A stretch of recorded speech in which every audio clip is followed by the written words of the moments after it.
Hi, this is Gayle with BERNINA of Naperville, and welcome to January. Listen, I know it's January 30th, and we only have one more day after today of January, but a phrase that I always like to say is better late than never. So, a little bit of apologies. There was a lot going on in January. As you know, I got married at the end of last year, and then we had this wonderful Bernina incentive trip. Then, and then after that, well, we had a week's vacation in Phuket. So, that kind of put a damper into this month's video. So here it is. So for those of you that have been chomping at the bit because you clearly made all of your projects for last year and now you're ready to tackle some new ones, here it goes. So, you know, I made a bunch of these for party favors at our rehearsal dinner, and I had posted them on Instagram and so many people liked them. So I thought, hey, we're going to do this as our fat quarter of the month. So this project, I do want to tell you, we normally don't do this, but it is a pattern that you're going to need to download from Etsy from a company called A Spoonful of Sugar. And the link is in the handout, which you can find the interactive PDF in the description of this video. So check that out so that you can make this project. But I'm going to talk you through everything that you need to make this. So why don't I stop talking so you can hear me tell you how to make this drawstring bag. Before we get started, we just want to talk a little bit about some of the supplies. This is fat quarter of the month, which means that there are 6 fat quarters that, like we talked about in the intro, you've already received. But there is a white and a red solid, and then there are 3 prints from the Petite Circus collection from Art Gallery, and I think you're really going to like them because they're super cute. There is the background of the circus with the tent and a carousel and things like that. That one is called Circus in Town. And then there is the carousel, which is the horses on the carousel, and that one is called Carousel. And then the opening act are the little clowns, and they're doing various things. Now inside is the signage, the Amazement Park collection. So there's more in that collection as well, but we kind of picked that one for the lining. Now, there's also other things that you're going to need. Now, this tutorial, I'm using the brand new CAFE 770 Quilters Edition, Special Edition. It's got this really pretty purple faceplate and flowers and fancy stitches that are unique to just this machine, but we're doing some pretty straight up stuff this month. I am using a 1/4 inch foot and I'm using an open toe foot. Those are the only 2 feet that I'm using this time. And I did cut a little bit extra of the soft and stable, or in the case of this video, the flex form. So in addition to the fabrics, this is a squishy stabilizer that you're going to need to put in the bottom of your bag. So that goes in the lower portion of the bag and on the base, that little round piece. I used 2 wooden beads. They're about 1/2 inch in size. You could use a larger bead, or you could even use a smaller bead if you could feed your cording through. And then there's thread for applique, is just a regular cotton yellow thread that I'm using from Aurifil, but then I sewed the bag and top stitched the bag together with white Aurifil thread. You need a little bit of scrap of a fusible web like Heat and Bond Light, and a new needle. Universals size 80s are fine for this, and every project you need an iron. You're going to need paper and fabric scissors. You're going to need a water-soluble pen or a heat vanishing. I used a water-soluble one for this project. And you're going to need 1 safety pin or a bodkin and printer paper because we have to talk about this pattern. But give me 1 second. And then we have a rotary cutter, mat, and ruler, and then it is optional to use felt that coordinates with your fabrics and just a pre-made drawstring if you don't want to make them yourself. Now let's talk about this pattern. So this pattern is from A Spoonful of Sugar, and I got it on their Etsy site. That's etsy.com, and you search for A Spoonful of Sugar, and they have so many cute things. Obviously, there's this little circus tent drawstring bag that we're making, but they also have a little gnome bag. They have different quilting projects. They have all kinds of stuff. And I just want to stress the importance of supporting local pattern designers like this, or independent small business owners, because they're the ones that are fueling the creativity in this industry, if you ask me. So yes, the pattern is $6.50. It doesn't come free this time, but it is well worth it, and you're gonna love it. It's well written, and you'll be able to follow it easily. So please support A Spoonful of Sugar. I am sure she will appreciate it. All right. Now we have all of this fabric, and how do we make it work? Well, you can see on my bag that I pieced the top, or we'll call that the tent portion, with those solid fabrics. And I'm going to show you how to do that in just a minute. But you could kind of use, for the bottom part of the tent or the bag, you could use whatever you wanted.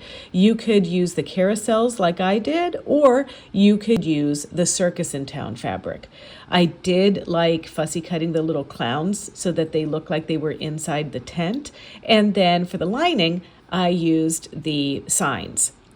Because I wanted to use all of the fabric in this month's packaging, I did use the little Circus in Town fabric. I fussy cut one of the tents to put on the bottom of the bag.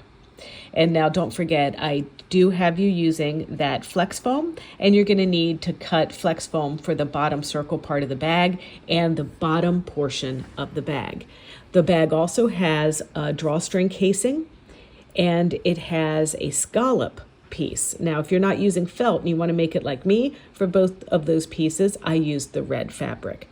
And I also just used a scrap to make my drawstrings. So let's talk about the bag top.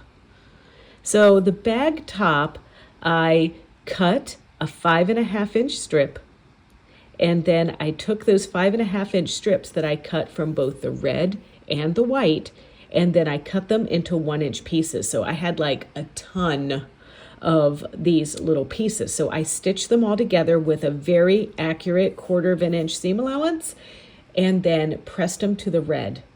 And this provided me that little stripy look that you see on the bag. Here is our piece, all pressed and trimmed. I do want to warn you that I cut way too many pieces than I needed, so I had to cut 2 off. I was just enjoying all that chain piecing that we did. So now this is ready. So this is the top. I've already cut the lining, the casing for the drawstring, and these 2-inch by 20-ish inch pieces that I'm going to trace our scallop piece onto. So that's our next step. But I also wanted to draw to your attention that I have cut soft and stable 5.5 by 20, and I used that base template to cut soft and stable or flex foam, whatever, from this as well. And then there's the bottom that I cut and fussy cut the little circus tent like that. And then also I have a base piece of the lining. Now that is just straight up from the instructions in the pattern. So now another thing that you're going to want to cut, and because I chose to do the carousel, I actually fussy cut it. So this is, I think, 5.5 inches wide. So when I did that, I decided, where do I want to line up these carousels? And I decided that I wanted them kind of low on the bag, because we've got that scallop, this one, that we're going to do just next, that's going to go right on the top there. So let's see how we're going to do this. When I made the tent scallops, honestly, I taped the pattern together that has the scallops, and you want to make sure that when you print your pattern that you're printing it at 100%, just because you don't want the scallops to be like too small for the bag, or you just don't want like any errors in printing. So whenever you print a PDF pattern, just be mindful of that. So we've got two red pieces. This one's going to stay plain, and this is the one that we're going to trace on. And I mean, we're going to just, you know, you can decide if you want your scallops to be a little bit longer or if you want them to be this length. I actually think I'm going to move mine down about 1/4 of an inch like this. So anyway, it's up to you if you want to line this up even with the edge or not. And now I'm just going to take my water-soluble pen and trace these scallops. And don't worry if it's not perfect, you can come back and redo it. And this Slim Knot line water-soluble pen is actually great because I like the tip of it. I like that the ink lasts a really long time in it. It's my favorite. And we carry these at the store, and I have a link in the handout to this video on where you can get one just like this. Okay, we're done. So now this line that we created there, see it? We're going to place that together with the red. Now this fabric doesn't really have a right side and a wrong side, so you just need to make sure that you trace that on one side. Now I'm going to stitch with the sewing machine and with an open toe foot. I'm going to follow that line and stitch that scallop perfectly. I could probably do this stitching with my 37 foot as well, but it might just be easier maybe for you guys to see what I'm doing.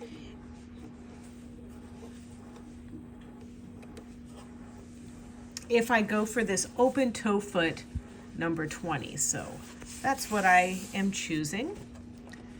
And so I'm just going to start right on the edge, straight stitch, and I'm going to maybe shorten my stitch to about 2.15. And of course I'm changing my foot to tell it that I've got foot number 20C on. And now I'm just going to stitch. And the reason why I went to a shorter, and I'm going to make sure my needle is landing down as well. The reason why I went to a shorter length is it's easier to go around little curves like this with a short length.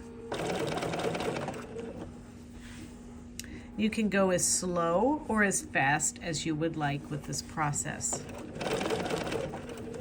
I'm doing like 3 stitches at a time, and then I pivot.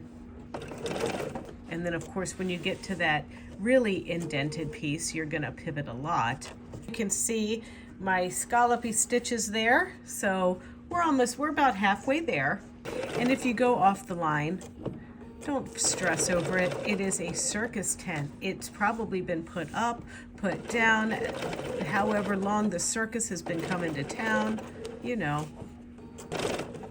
Now don't forget, if you think this method is tedious, you can always do like the spoonful of sugar people do in their pattern, and they make it out of felt. And that would be 1 layer of felt cut with a template, and you don't have to do any of the stitching. It's all done. You would cut on this line with the felt. Okay, so you can see after I finished up stitching, I trimmed a little scallop shape right under here. So the next step that's really important is that you want to use the sharp pointy scissors that you might have and just clip right up to the stitching line of that indentation, just like that. And you want to do that on each one of these little concave pieces. And this is what's going to allow us to turn this inside out nicely. You know, it's Sunday here, so that means it's laundry day, so that noise that you're hearing in the background is all of the washing that I've had to do because we have a new baby, Bonaparte, and Bonaparte has thrown up on things, he's peed on things, he's done his little duty on things, so there's a lot of laundry to do today, but he's super cute. I don't know if you've had a chance to check out our Facebook page, our Instagram, which is at BERNINA.com for both Instagram and Facebook. However, he's cute, so you might want to check him out. He also has his own Instagram. You can find him. He's Mr. Bernina, so at Mr. Bernina.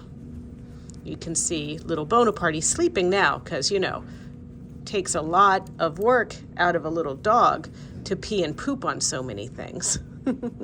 Anyway, so I'm just going to keep going along, poking out these little pieces, and then I'm going to give it a pressing. As far as the applique goes, this is what you're going to do. You're going to take your little tent pattern piece that comes in the pattern, and you're going to trace that onto the paper side of your heat and bond light. You can use a Sharpie or whatever, but you're going to trace that. Then you're going to iron that onto the red fabric and cut on the line. Then what I did is I grabbed just a little scrap of my opening act fabric, which are the little clowns, picked my favorite clown, and then kind of used my little red piece to lay it down on that fabric and kind of determine where I'm going to be cutting that piece. So you can see there that I laid this red fabric down, found my clown, used my water-soluble pen to kind of trace the outline of the inside of that tent. Then I just rough cut around it so that when I put my little peeled back curtains there, I can fuse those curtains onto my background, which in this case is the lower portion of the bag on my carousel fabric, and I can hold that middle piece in there all together. And then finally, we'll do the applique. All right, once you have your scallop made, your applique prepped like you just saw me do, it's going to be time to do a blanket stitch. And I'm using an Aurifil gold thread, and I'm not changing my bobbin, I'm just leaving that the same. But I am switching to 1309 on my K-Facet 770 plus machine, but on an 880 it's 1329, just so you know. And I am going to move my needle position all the way to the right, and then I am going to keep my stitch width and length the default settings. So now this is a single blanket, and all I'm going to do is go around this edge. I'm going to just start right here in the corner. I'm going to lower my presser foot, and I still have this number 20 foot on, which is open toe, and I'm just going to take a little stitch, and then that takes a bite and a little bite, and when my needle swings to the right of what I'm appliquing, it's actually going into the background fabric here, but when it swings to the left, it's going to take a bite out of that red fabric.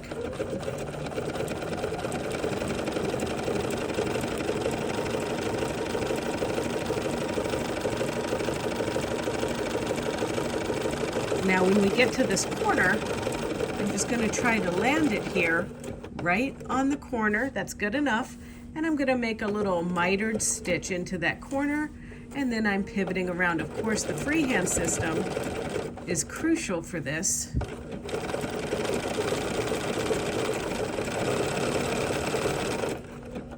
Okay, let's miter that again. There we go. And now let's do the same thing around this corner.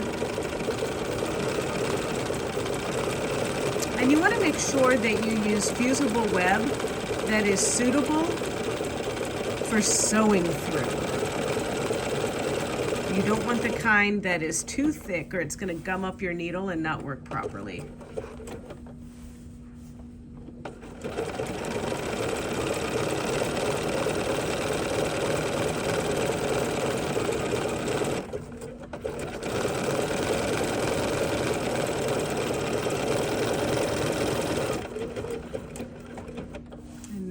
Miter again into the corner, and now come back down, and we're almost around.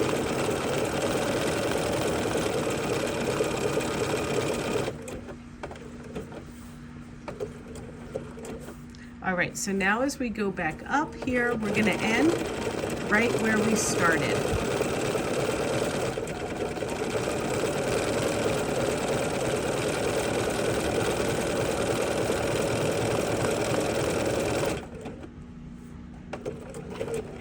There we go, and I'm going to cut.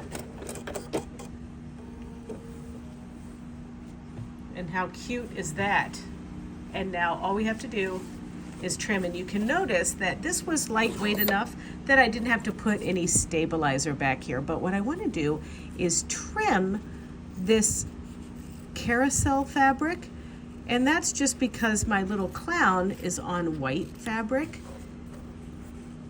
and it was kind of see-through, so I don't want to have any, I want the illusion that he's inside the tent here.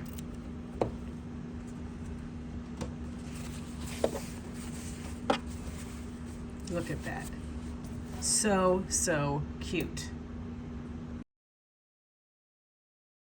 So we're back to our 1/4 inch foot, and all I've done is taken that foam flex or soft and stable and used some temporary adhesive spray to hold this together. Now, just general good practice is to stitch less than a seam allowance. So I'm at about 3/16 around this piece, just to kind of hold this into place so that when I stitch it, I'm not feeling like, so when it goes and gets constructed into the bag, I don't feel like it's wiggling around on me. I've also put my stitch length back to normal, or the default stitching. And I'm just barely catching the fabric, but that's okay. I just want it to not wiggle around when I construct the rest of this drawstring bag.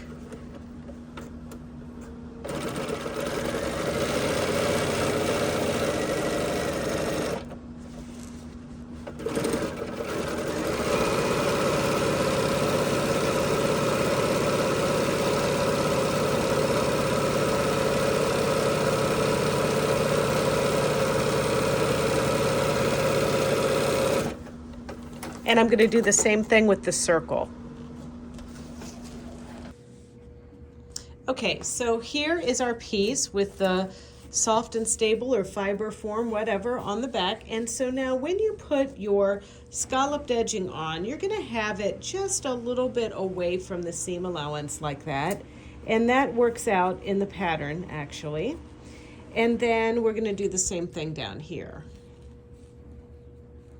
Ta-da! And we're going to pin. And then we're going to pin in the middle here just to get everything nice and tidy so that when we sew this on with our 1/4 inch seam allowance, we get everything caught, because I'm going to sew the stripy material that we created ourselves, that piece red and white. I'm going to sew this to the top at the same time, but I'm going to do my preliminary pinning here so things don't wiggle around. There we go. Now I'm going to put this down and we're going to pin. And all I'm doing is just adding another pin here at the beginning, and then I'm going to pin here at the end. Sometimes when we do a lot of piecing like this, the tendency of this pieced stripe is to stretch on us. So I'm doing the pinning to make sure everything continues to be nice and flat.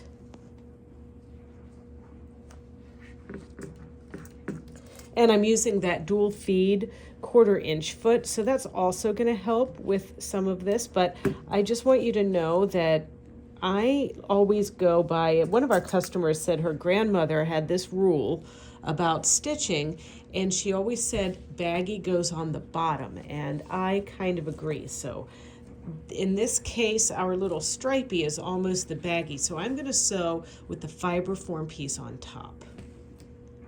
Now, once we get that piece together, and doesn't that look cute? I mean, I just love this. It's so cute.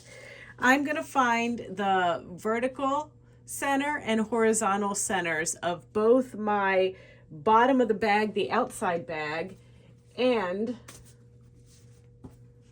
the lining.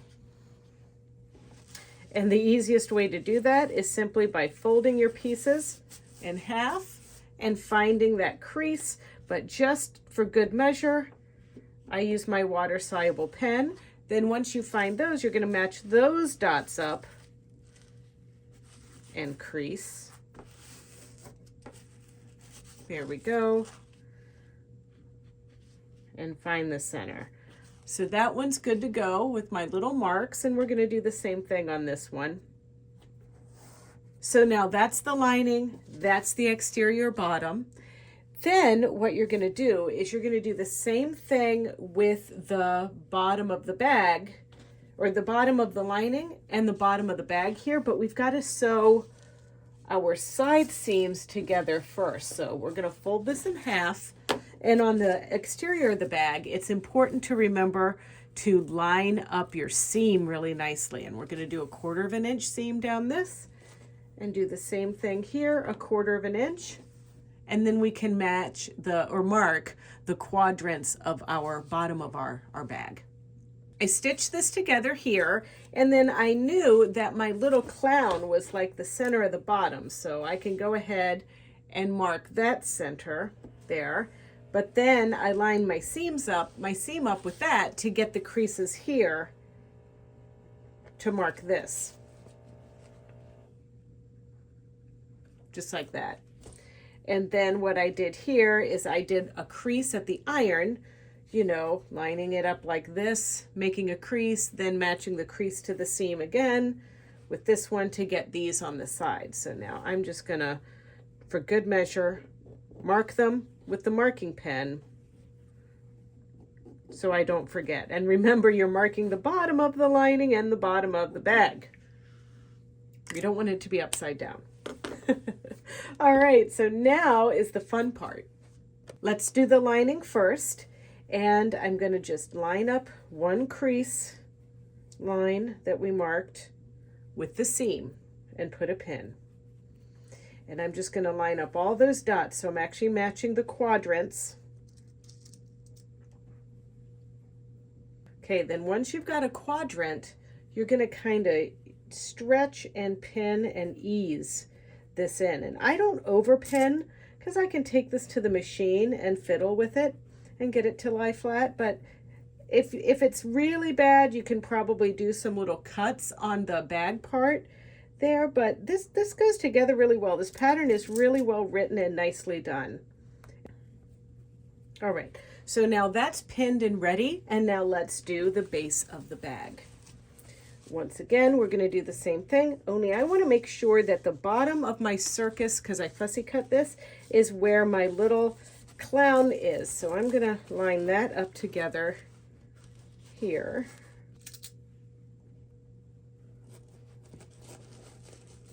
And then just like we did with the lining base, we want to kind of spread it out there and make sure it's lying flat, and we're going to pin. I probably do 2 pins per quadrant in here just to make sure everything's lying flat. I don't know if 1 is enough, so I'm just kind of doing 2 here, like that, and here.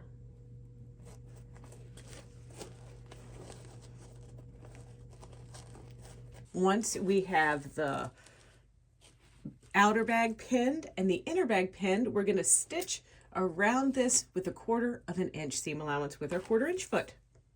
And one of the things I find to be a little bit easier is if I sew with the round piece on the bottom.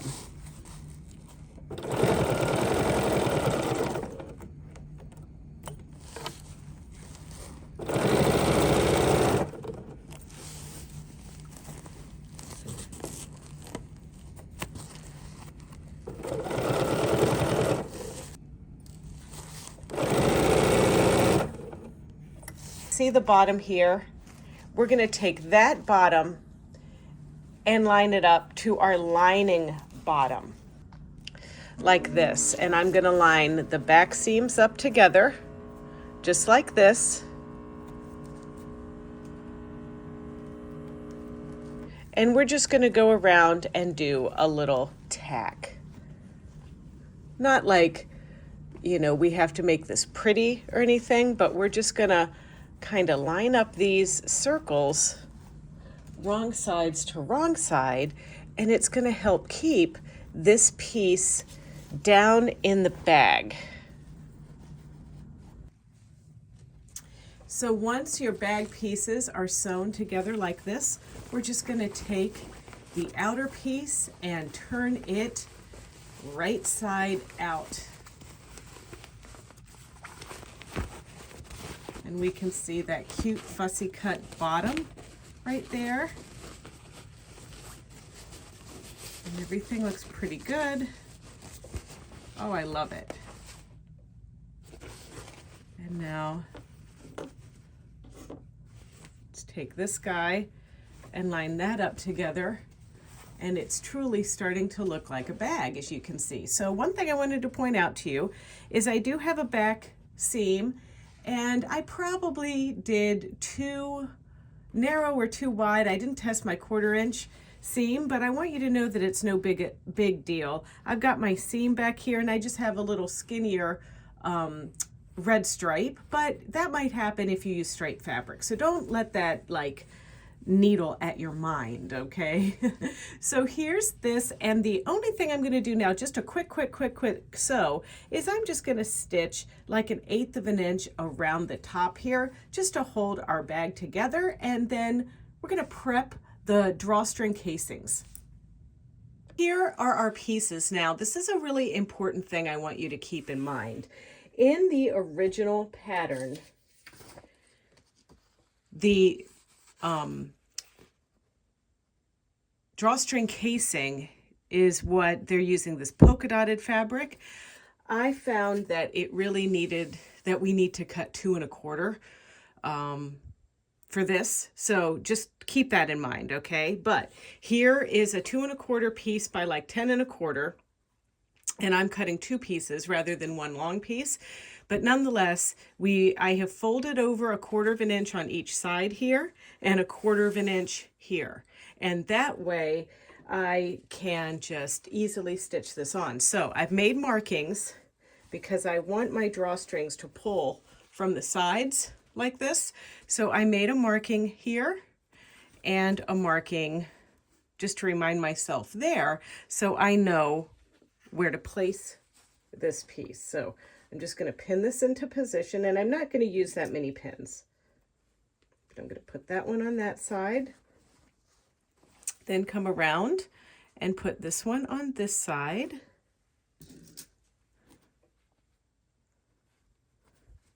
And then somewhere in the middle, just to kind of keep everything nice and tidy and prevent it from slipping, I'm going to put a pin there. Now I can take my other piece and pin this one right next to it.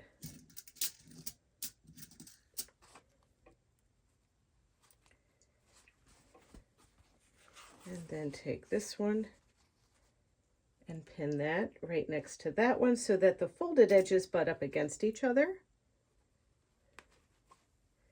And then one last pin here in the middle. All right, so I'm going over to my sewing machine where I've removed my slide-on table so I can expose the free arm. You can see I removed that free arm, and now that gives me a chance to just kind of wiggle this in a little bit easier. And I'm not going to back tack. I'm just going to overstitch when I get back to the beginning here. So we're just going to stitch using our 1/4 of an inch seam allowance and a straight stitch.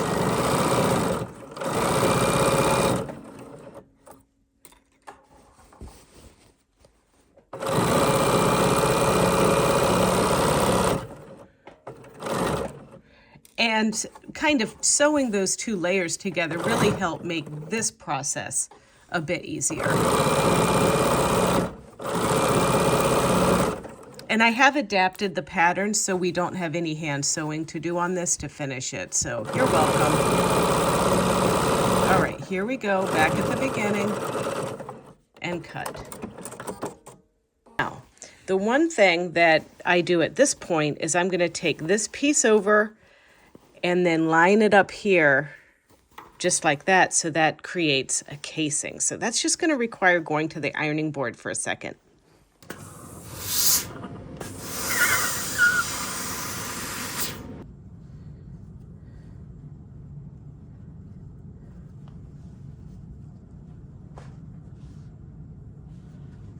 So now we're going to take this back to the machine, and we're just going to top stitch all the way around the bag again to hold that folded edge into place.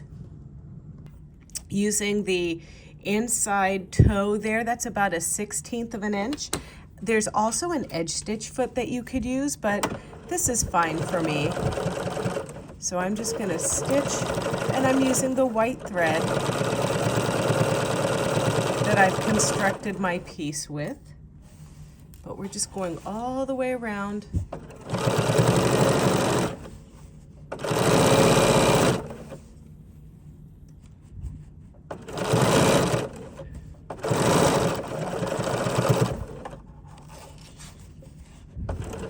And I am stitching from the top, but I'm catching that fabric underneath.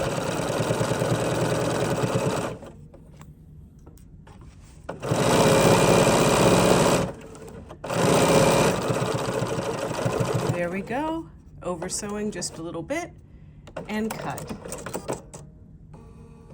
For those of you curious, that's what it looks like underneath.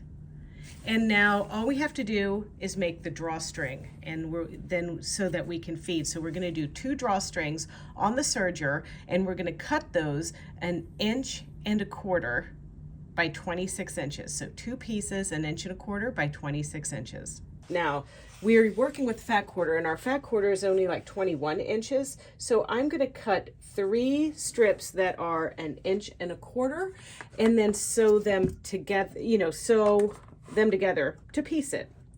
So, but I want to work in the smaller pieces, so I'll show you. So here is part of a drawstring. Here's another part of a drawstring. Okay. So now all I'm going to do with this last piece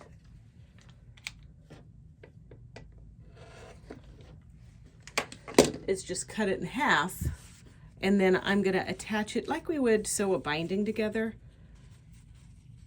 like this, and sew corner to corner, press the seams open. So we're going to put the short end to a long end. All right, so I have my machine set up for a 3-thread rolled hem. Doesn't matter what thread you're using or anything like that. All I'm doing is taking out my left needle thread and removing that, and then I can focus down here on my machine. So I had mentioned that each of these pieces are going to be around 26 inches in length. So that means that I need to make a chain, and the rolled hem, see, makes a chain like a woven piece of thread.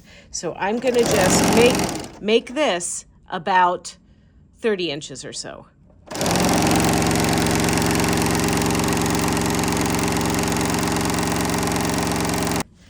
And we're going to fold it over this thread that we made, just like this. And then we're going to cut off about 1/8 of an inch.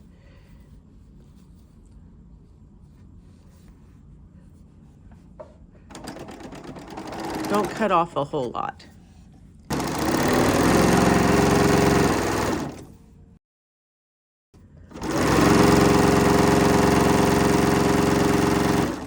Then once you have this, you're going to take your end with this long cord that you made, and you're going to gently pull and gather this and pull your tube through.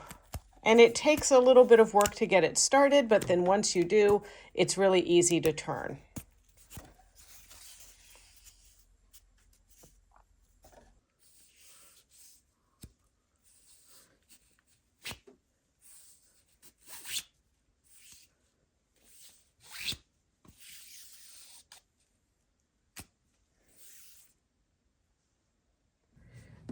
Okay, so once you have 2 tubes pulled and everything like this, it's time to feed them through the bag. And I'm using a safety pin. I'm not using anything fancy. And we're going to go all the way around when we feed this through. And pull them to where they're both about the same length. Then I'm going to take a piece of cording. I know this seems weird, but trust the process. And I'm gonna use this as like a little threader to thread it on a bead. Okay. Then we're going to get those off, and I tie a knot in this.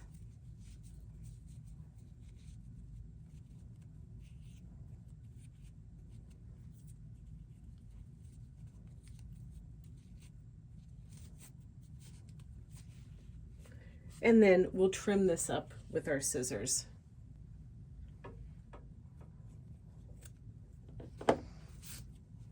There's one. And then we're going to come around this side with our safety pin and do the same thing.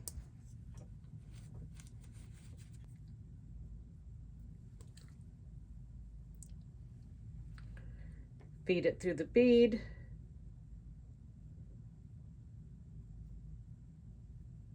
And pull this through. And then knot again.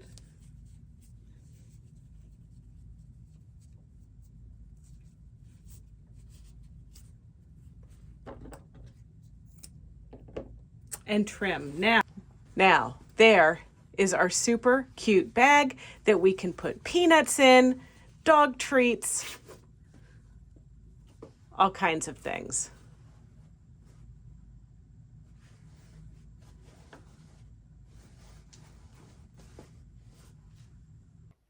Look who just woke up. Everybody, meet Bonaparte. He's a little camera shy, so we'll have to work on him, okay? But he's got a bath. That's a big to-do. So anyway, I really hope that you enjoyed making this project. I hope that you stay tuned to our Bernina of Naperville YouTube channel for more tutorials and more things like that, you know, just to see what's happening at the store. It's pretty easy to check us out. It's youtube.com/Bernina of Naperville, and there you can like, comment, and subscribe. And you know what? You never know when Mr. Bernina might be listening. Isn't that right, Bonaparte? Right? See you guys later. Bye-bye.